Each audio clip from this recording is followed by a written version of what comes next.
Hello friends, welcome back to my channel world of drama. आज मैं आपके लिए Korean BL drama a shoulder to cry on का episode 5 लेकर आई हूँ। अगर अभी तक आपने एपिसोड 4 नहीं देखा है तो मैं लिंक डिस्क्रिप्शन बॉक्स में दे दूंगी, please do check it out. So without further ado let's get into the video. पिछले एपिसोड में हमने देखा था कि तेहुन दायोल को अपने अतीत की सारी बातें बता देता। अब इनके बीच की इक्वेशन पहले से और बेहतर हो जाती और असल मायने में वो दोस्त बनते हैं। दायोल तेहुन को उसके घर तक छोड़ने आता। तेहुन टी शर्ट के बारे में उससे पूछता है। दायोल उसे टी शर्ट को धोकर वापस देने को कहता है और कल तेहुन से स्कूल में मिलने का बोलकर चला जाता है। जाने से पहले दायोल मुड़कर तेहुन को बाय बोलने वाला होता है, पर तब तक तेहुन घर के अंदर जा चुका होता है। तेहुन के पापा का कॉल आता है जिसका नाम तेहुन ने मिस्टर से सेव किया था। तेहुन के पापा को तेहुन की चिंता होती है ये देख कर कि तेहुन ने हॉस्पिटल में क्रेडिट कार्ड यूज किया। वो ठीक तो है, पर तेहुन उन्हें कुछ भी नहीं बताता है। उसके पापा तेहुन को इस बार उसके माँ की बरसी पर आने के लिए कहते हैं, पर तेहुन मना कर देता है ये बोलकर कि कोई भी उसे वहाँ पर वेलकम नहीं करेगा। फोन रखने के तुरंत बाद ही तेहुन को उल्टी आने लगती है और वो भागकर वॉशरूम जाता है। तेहुन यही सोचता है कि दायोल वो पहला इंसान है जिसने उससे कहा है कि उसकी कोई गलती नहीं है। इस चीज को वो हमेशा से सुनना चाहता था। इधर घर पर दायोल के जीतने पर उसके पापा सेलिब्रेट करते और दायोल के लिए केक भी लेकर आते। दायोल के पापा तो जैसे खुशी में नाच रहे होते। दायोल के पापा बताते कि जब दायोल उनका फोन नहीं उठा रहा था तब उसने दायोल के कोच को कॉल किया था और उन्होंने ही दायोल के जीतने की न्यूज उन्हें दी।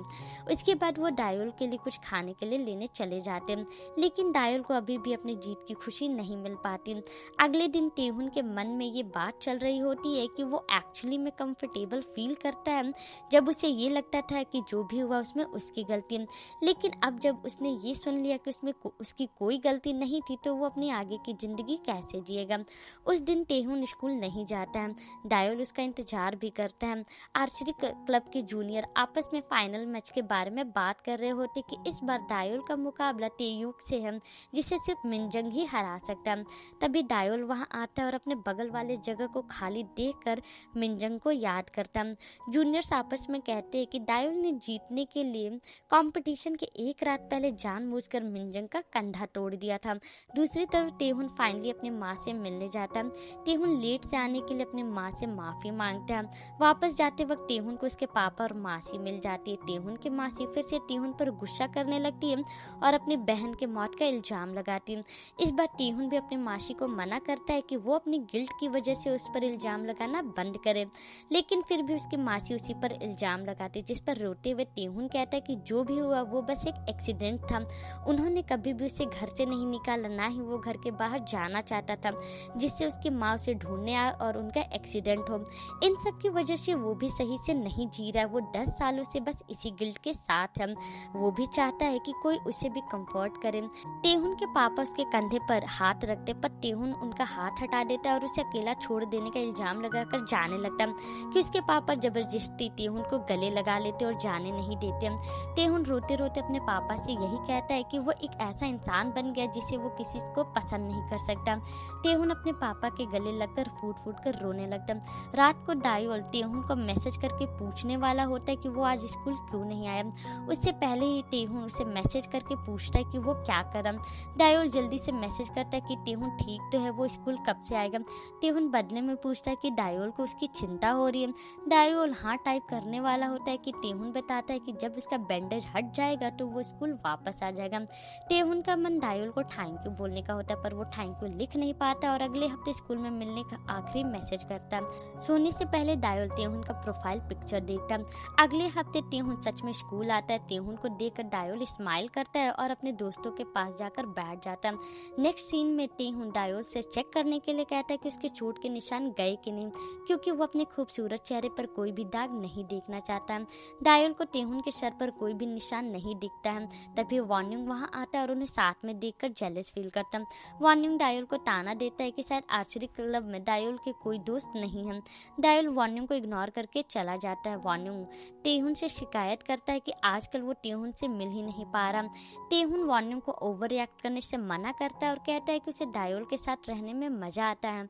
तेहुन वार्निंग को साथ में बास्केटबॉल खेलने के लिए पूछता है, पर वार्निंग मना करके चला जाता। आर्चरी क्लब में दायोल को देखकर सभी आपस में फिर से यही बातें करने लगते कि दायोल ने जीतने के लिए मिनजंग का का कंधा तोड़ा।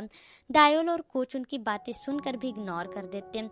क्लासरूम में पढ़ने के दौरान तेहुन डायोल का इविल इमोजी बनाकर हंसता।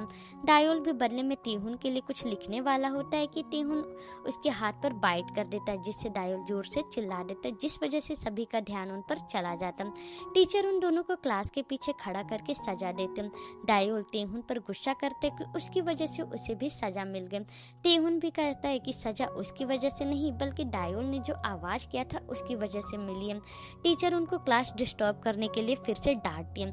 आगे तेहुन कहता है कि अगला क्लास सोसाइटी और कल्चर का है, उसे वो क्लास बिल्कुल भी पसंद नहीं क्योंकि उस क्लास में वो डायोल के साथ नहीं बैठ पाएगा। बेचारा डायोल कुछ कह नहीं पाता। प्लेग्राउंड में तेहुन अपने गीले बाल डायोल के शर्ट से पोंछने लगता है, ये बोलकर कि वो ग्रूमिंग हो रहा है। डायोल मस्ती में तेहुन का सर अपने शर्ट के अंदर डालकर पोंछने लगता है। उन्हें इस तरह देखकर सोयोंग योबोम से पूछती कि क्या इस तरह के मेल फ्रेंड्स होने पॉसिबल हैं, जिस पर योबोम कहता है कि डायोल बस तेहुन के साथ मस्ती कर रहा है, वो लोग ऐसे ही हैंग आउट करते हैं। कैंटीन में सोयोंग नोटिस करती कि डायोल और तेहुन एक ही गिलास से पानी पी रहे। वो उन्हें इस बारे में टोकती भी है, जिस पर दोनों साथ में कहते हैं कि वो लोग दोस्त हैं। अब तेहुन और डायोल को ज्यादा ही समय बिताने लगते हैं। तेहुन डायोल के प्रैक्टिस के दौरान उससे मिलने भी जाता है। क्लासरूम में तेहुन को सोता हुआ देखकर डायोल तेहुन को क्यूट कहता है। तेहुन ये सुन लेता है और पूछता है कि उसका कौन सा पार्ट डायोल को क्यूट लगता है। डायोल घबराकर उठता है और अपना बैग लेकर प्रैक्टिस का बहाना बनाकर भाग जाता है। तेहुन अपने क्लासमेट से पूछता है कि क्या वो क्यूट है। उसकी क्लासमेट उसे वियर्ड कहती है। तेहुन को अच्छा लगता है कि डायोल ने उसे क्यूट किया। इधर सोयोंग फाइनल मैच के लिए डायोल को एनर्जी पास करती है, जिससे डायोल स्माइल करने लगता है। सोयोंग डायोल की स्माइल की तारीफ करती कि जब डायोल हंसता है तो बहुत मासूम लगता है। सोयोंग डायोल को सिर्फ उसके लिए स्माइल करने को कहती। तभी वॉन्योंग उनके पास आता और डायोल को बात करने के लिए बाहर चलने को कहता। डायोल मना कर देता, पर जब वॉन्योंग कहता है कि उसे तेहुन के बारे में बात करनी है तो डायोल बात करने के लिए मान जाता। वॉन्योंग डायोल से पूछता है कि वो आखिर है कौन।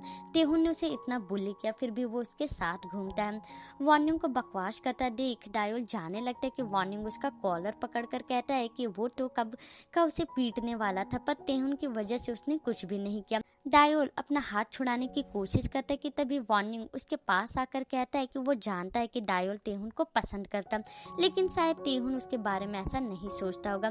तभी सोयोंग वहां आती है और वॉन्योंग को डायोल से दूर करके टीचर से उसकी कंप्लेन करने की धमकी देती है।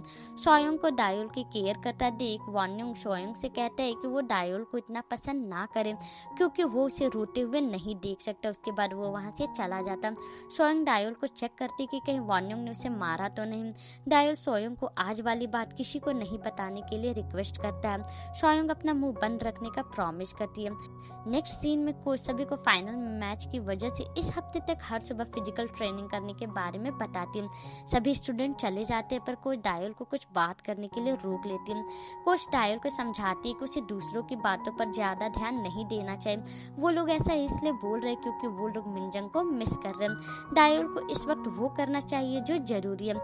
डायोल को लगता है कि शायद वो इस जीत के हकदार नहीं है। अगर वो उस दिन हार जाता तो पता नहीं क्या होता। कोच डायोल की बातों को नॉनसेंस कहती और आगे कहती कि चीजें उसके लिए आसान नहीं है, फिर भी उसके दिल में किसी के लिए कोई भी बैर नहीं है। शायद इसलिए क्योंकि डायोल अभी एक्सेस पैशन फील कर रहा है। कभी कभी ज्यादा खुशियां और मेहनत बुरे नतीजे भी लाती है। छुट्टी के बाद तेहुन डायोल के पास आता। डायोल को परेशान देखकर तेहुन पूछता है कि क्या वो अपनी प्रैक्टिस पर ध्यान नहीं दे पा रहा। डायोल बताता है कि आजकल बहुत सारे थॉट्स उसके दिमाग में चल रहे हैं। आगे तेहुन पूछता है कि क्या वो वीकेंड को फ्री है। डायोल के फाइनल मैच आने वाले हैं, इसलिए वो पूरे वीकेंड फिजिकल ट्रेनिंग करने वाला है। तेहुन जाने लगता है कि डायोल तेहुन को अपने स्पिन फेदर्स उसे रखने के लिए देता। तेहुन को टेंशन होती है कि कहीं इस वजह से डायोल के साथ कुछ बुरा ना हो जाए क्योंकि वो स्पिन फेदर्स उसके लिए लकी चार्म है। घर पर डायोल को उसके पापा की चिट्ठी मिलती जिसमें वो बताते कि उसे किसी काम से बुशान जाना पड़ा, पर जाने से पहले वो डायोल के लिए बहुत सारा खाना बना कर जाते। इधर तेहुन यही सोचते रहता है कि स्पिन फेदर्स देते वक्त डायोल ने उससे क्या कहा था। डायोल कहता है कि उसने जब से आर्चरी किया है तब से से वो सिर्फ यादगार एरोज को संभाल कर रखा है, भले ही उसके पास वैसे एरो ज़्यादा नहीं हैं। तेहुन स्पिन फेरोज को अपने दिल से लगा लेता। अगली सुबह से ही दायोल अपनी प्रैक्टिस पर लग जाता और देखते देखते फाइनल मैच का दिन भी आ जाता, जहां पर उसका मुकाबला टेवुक से होने वाला। दायोल शूट करने के लिए अपना आर्चर उठाता और एपिसोड 5 यहीं पर ख़त्म हो जाता। आई होप आपको ये एपिसोड पसंद आया होगा। अगर आपको ये एपिसोड पसंद आया है तो आप मेरे वीडियो को लाइक और कमेंट भी कर सकते हैं और मेरे चैनल को सब्सक्राइब भी कर सकते हैं। तब तक मिलते हैं नेक्स्ट वीडियो में।